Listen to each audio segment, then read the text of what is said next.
1925 жылы 25 қазанда қазіргі Ақтөбе облысы Қобда ауданында дүниеге келген.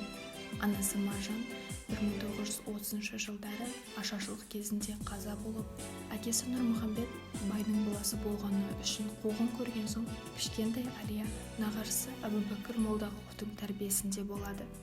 Сол кісінің фамилиясын алған Алия Ленинградтағы мектеп-интернатта білім алады.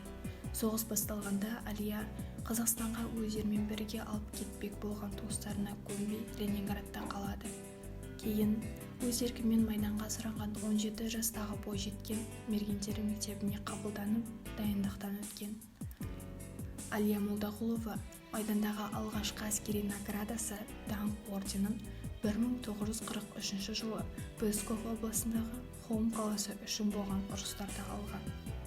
Ал 1944 жылдың 14 қаңтарында Казачиха селосы үшін болған ұрыста опат болған командирдің орнын басып, жауынгерлерді шабуылға бастаған Алия сол шайқаста өзі де ерлікпен қаза тапқан. 1944 жылы маусымда үкімет қаулысымен Алия Молдағұловаға Совет одағының батыры атағы берілген. Ресми деректер бойынша Алия Молдағұлова 78 фашисті өлтірген. Оның денесі Ресейдің Псков облысында жерленген.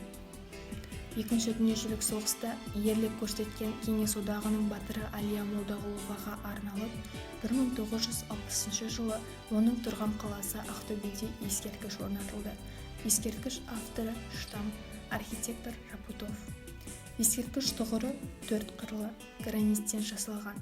Тұғырға батыр қыздың қоладан құйылған бюсті орнатылған.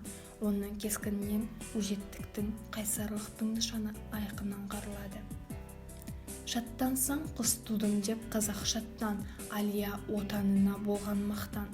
Бержанецам маңында тұлғасы тұр дегендей ерлікке аттан, ерлікке аттан.